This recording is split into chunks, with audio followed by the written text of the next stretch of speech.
Hello friends, आज का हमारा टॉपिक है लोकायुक्त और लोकपाल।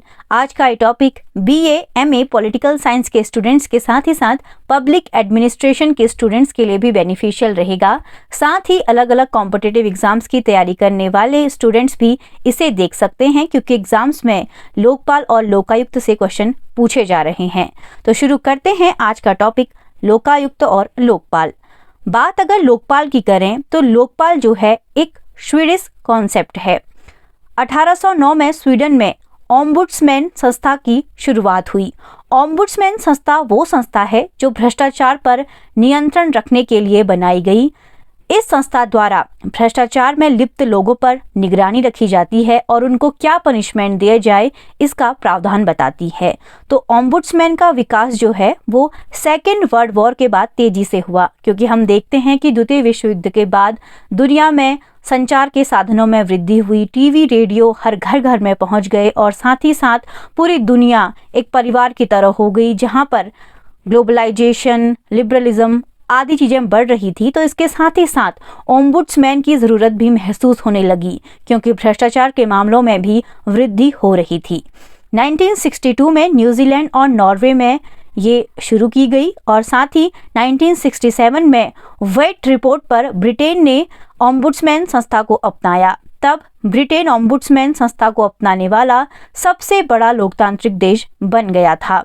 भारत में संवैधानिक ओम्बुड्समैन का विचार सबसे पहले 1960 के दशक में कानून मंत्री अशोक कुमार सेन ने संसद में प्रस्तुत किया।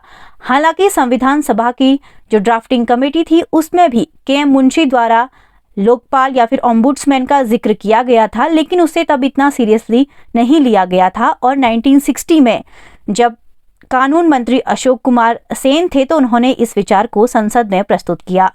अब देखिए, स्वीडन में तो ओम्बुड्समैन संस्था थी और अलग अलग देशों ने इसे अलग अलग नामों से अपनाया। तो भारत में लोकपाल और लोकायुक्त शब्द ये दिए थे डॉक्टर एल.एम. सिंघवी ने। Doctor LM. सिंघवी एक प्रसिद्ध विधिवेत्ता थे। उन्होंने कई सारी कानून की किताबें लिखी और वो राज्यसभा के सांसद भी रहे। अब बात करते हैं प्रथम प्रशासनिक सुधार आयोग 1966 की। इस आयोग ने सिफारिश दी थी कि सरकारी अधिकारियों और संसद सदस्यों के विरुद्ध शिकायतों की जांच के लिए केंद्र और राज्य स्तर पर 2 स्वतंत्र प्राधिकारियों की स्थापना होनी चाहिए। 1968 में लोकसभा में पहली बार लोकपाल विधेयक पारित हुआ।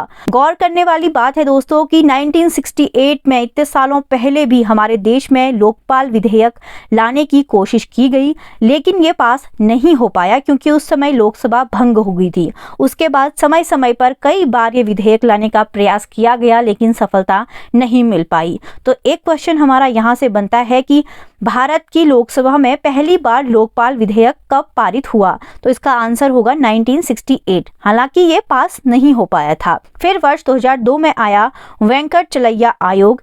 इस आयोग का कहना था कि प्रधानमंत्री को लोकपाल के दायरे से बाहर रखना चाहिए, अर्थात अगर प्रधानमंत्री पर भ्रष्टाचार के कोई आरोप लगते हैं तो उसको लोकपाल के समक्ष प्रस्तुत नहीं किया जाना चाहिए। और फिर हमने देखा कि वर्ष 2012 में कितने बड़े स्तर पर अन्ना आंदोलन हुआ, जिसमें अन्ना हजारे, किरण बेदी, अरविंद केजरीवाल और बहुत सारे लोगों ने दिल्ली में अनशन किया और फाइनली वर्ष 2013 में ये लोकपाल विधेयक पारित हुआ। तो इसमें सबसे बड़ा हाथ था अन्ना हजारे जी का।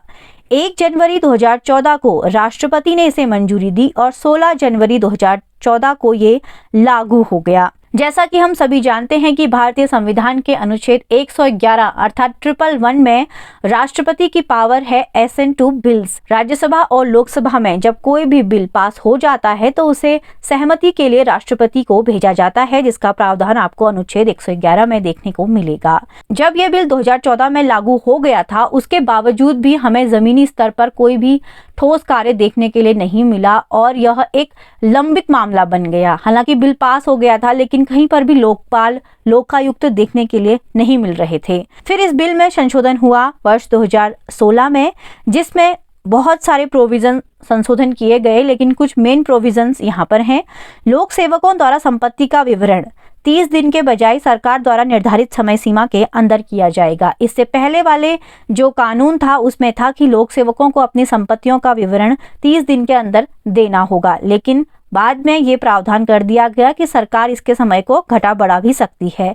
और यदि कोई इंसान 1 करोड़ से अधिक सरकारी या फिर 10 लाख से अधिक विदेशी धन प्राप्त करता है, तो अगर वो कोई एनजीओ है या फिर कोई ट्रस्ट है, तो उसके ट्रस्टियों और बोर्ड्स ऑफ मेंबर्स को अपने जो संपत्ति का विवरण है वो देने के लिए अधिक समय दिया जाएगा।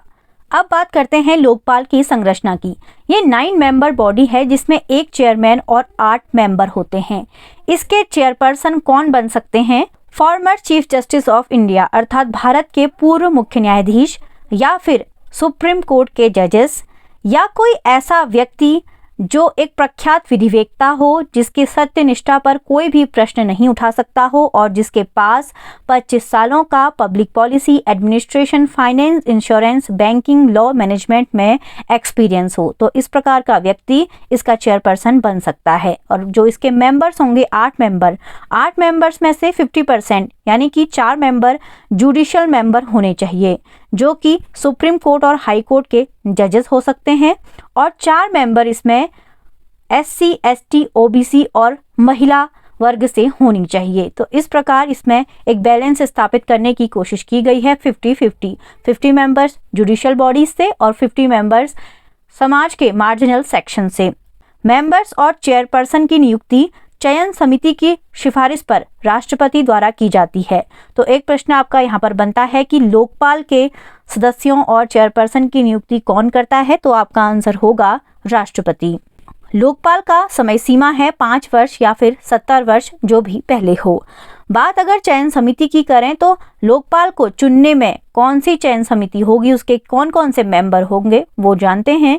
चयन समिति में प्रधानमंत्री होंगे जो कि चयन समिति के चेयरपर्सन होंगे, लोकसभा अध्यक्ष होंगे, लोकसभा में विपक्ष का नेता होगा, चीफ जस्टिस ऑफ इंडिया होंगे, या फिर अगर चीफ जस्टिस ऑफ इंडिया नहीं है तो उनके द्वारा नामित कोई न्यायाधीश होंगे, और एक प्रसिद्ध न्यायविद होगा। तो इस प्रकार इसकी ये चयन समिति बनेगी जो कि लोकपाल और उसके मेंबर्स का चयन करेगी। अब इसका क्षेत्राधिकार और शक्तियां देखते हैं। इसका क्षेत्राधिकार प्रधानमंत्री, मंत्री, सांसद, group A, B, C, D central government के ऑफिसर्स पर होता है, क्योंकि हम देखते हैं लोकपाल केवल केंद्र सरकार के लिए है, राज्यों के लिए लोकायुक्त है। अतः इसका जो दायरा है वो केवल सेंट्रल गवर्नमेंट के ऑफिसर्स जो कि group A, B, C, D के होंगे उन तक सीमित होता है। अगर प्रधानमंत्री की बात की जाए तो कोई ऐसा मामला जो अंतर्राष्ट्रीय संबंधों, सुरक्षा, लोक व्यवस्था, परमाणु ऊर्जा और अंतरिक्ष से जुड़ा मुद्दा होगा तो इसका क्षेत्राधिकार प्रधानमंत्री पर नहीं होगा। अर्थात अंतर्राष्ट्रीय संबंधों, सुरक्षा, लोक व्यवस्था, परमाणु ऊर्जा और अंतरिक्ष से जुड़े मुद्दों के अलावा प्रधानमंत्री पर कोई भ्रष्टाचार का आरोप लगता है तभी वो लोकपाल के दायरे में आएगा। और प्रधानमंत्री पर लोकपाल में मुकदमा चलाने के लिए जो टोटल मेंबर्स हैं, 9 मेंबर्स हैं, उसके 2/3 लोगों की मेजॉरिटी होनी चाहिए, तब जाकर वो मुकदमा चलने के लिए शुरू होगा।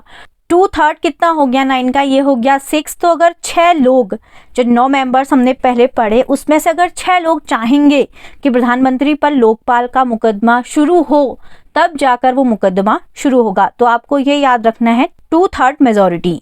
संसद में कही गई किसी भी बात या फिर दिए गए वोट पर लोकपाल लागू नहीं होता। ये बात हमें आर्टिकल 105 में भी देखने को मिलती है। Power, privilege ETC of the house of the parliament. Parliament में कही गई किसी भी बात के लिए संसद के सदस्यों पर मुकदमा दर्ज नहीं किया जाता। लोक सेवक अपने व आश्रितों की संपत्ति का पूरा ब्यौरा देगा। CBI जांच का जो अधिकार है वो लोकपाल के पास है, और अगर जांच के बीच में किसी भी अधिकारी का ट्रांसफर करना हो तो वो लोकपाल की परमिशन के बिना नहीं होगा।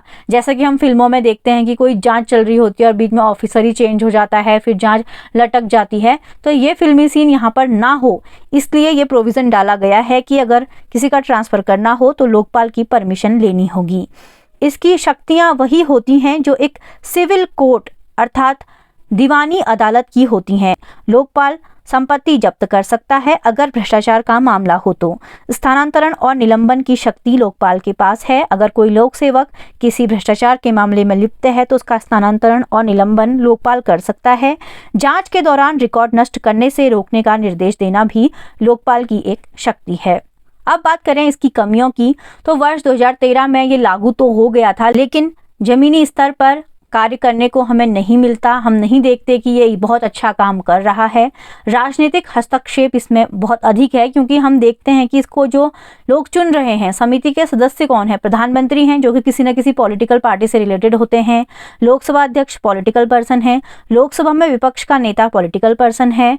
तो इस प्रकार से इसमें पॉलिटिकल इंटरफेरेंस काफ़ी ज़्यादा है। और सबसे बड़ा लूप होल तो इसका ये है कि इसमें सभी लोग आ रहे हैं, यहाँ तक प्रधानमंत्री भी इसमें आ रहे हैं, लेकिन न्यायपालिका इससे बाहर है। कई बार न्यायपालिका पर भी भ्रष्टाचार के आरोप लगते हैं, तो ये बिल्कुल ही प्रैक्टिकल अप्रोच नहीं है कि न्यायपालिका इससे बाहर है। जो हमारे लोकतंत्र के 3 स्तंभ हैं, न्यायपालिका, व्यवस्थापिका और कार्यपालिका, तो कोई एक जो पार्ट है वो बहुत ज़्यादा स्ट्रांग और मजबूत हो जाएगा, उस पर कोई जांच समिति नहीं हो रही है। और विसल ब्लोवर की इसमें सुरक्षा का कोई प्रावधान नहीं है। विसल ब्लोवर वो होता है जो किसी घटना के बारे में अथॉरिटीज को बात बताता है। जैसे ए नामक व्यक्ति है, उसको पता चल रहा है कि कहीं ऑफिस में कोई भ्रष्टाचार हो रहा है और वो जाकर लोकपाल या लोकायुक्त में शिकायत करता है, तो उसे कहा जाता है विसल ब्लोवर। तो उस विसल ब्लोवर की सिक्योरिटी का क्या होगा, क्योंकि फिल्मों में जैसा हम देखते हैं कि गुंडे उसको मार देते हैं, ये वो सब ऐसा रियलिटी में भी होता है, तो उसकी सुरक्षा का कोई प्रावधान यहाँ पर नहीं है। इसका कोई संवैधानिक आधार नहीं है, क्योंकि हमने देखा कि संविधान के कहीं पर भी इसका जिक्र नहीं आ रहा है, ना ही इसको जोड़ने के लिए कोई संविधान संशोधन किया गया, तो इसका संवैधानिक आधार नहीं है, ये एक संवैधानिक बॉडी नहीं है, तो इसको इतनी मजबूती नहीं मिल पाती है। और इसमें अपील का पर्याप्त प्रावधान नहीं है। यदि कोई व्यक्ति लोकपाल के फैसले से असंतुष्ट है तो वो कहाँ जाएगा। इस प्रकार से नेचुरल जस्टिस के जो रूल हैं उनका यहाँ पर हनन हो रहा है। लोकायुक्त का प्रावधान पूरी तरह राज्य सरकारों पर छोड़ा गया है। अब देखिए, लोकपाल का गठन तो केंद्र सरकार कर रही है, लेकिन लोकायुक्त जो है वो राज्य अपने अपने हिसाब से देखेंगे। तो इस प्रकार लोकायुक्त राज्यों पर निर्भर है, तो कोई राज्य लागू कर रहा है, कोई नहीं कर रहा है, ऐसा कोई स्ट्रिक्ट प्रोविजन नहीं है। हर किसी राज्य के अलग अलग रूल हैं, अलग अलग पॉलिटिकल पार्टीज हैं, अलग अलग पॉलिटिकल प्रेशर्स हैं। तो इस प्रकार से लोकायुक्त का जो क्लियर प्रोविजन ना होने से बड़ी ही दिक्कत आ रही है लोकायुक्त को जमीनी स्तर पर कार्य करने में। 2019 में पूर्व न्यायाधीश जस्टिस पिनाकी चंद्र घोष पहले लोकपाल बने, जिनका कार्यकाल 2 वर्ष का था और 2022 में वो रिटायर हो गए हैं। वर्तमान में लोकपाल हैं जस्टिस AM खानविलकर। महाराष्ट्र पहला ऐसा राज्य था जिसने 1971 में लोकायुक्त नियुक्त कर दिया था। तो आपके लिए ये एक बहुत इंपॉर्टेंट क्वेश्चन है कि ऐसा कौन सा राज्य है जिसने सबसे पहले लोकायुक्त नियुक्त किया। तो महाराष्ट्र 1971 में कई साल पहले लोकायुक्त नियुक्त कर चुका था। लोकायुक्त और उप लोकायुक्त की नियुक्ति राज्यपाल द्वारा की जाती है। इसका टेन्योर होता है 5 वर्ष या फिर 65 वर्ष, जो भी पहले आए। तो ये था हमारा आज का वीडियो, लोकपाल और लोकायुक्त। अगर आप भी चाहते हैं किसी और टॉपिक पर वीडियो, तो वो आप कमेंट करके बता सकते हैं। Thanks for watching and supporting.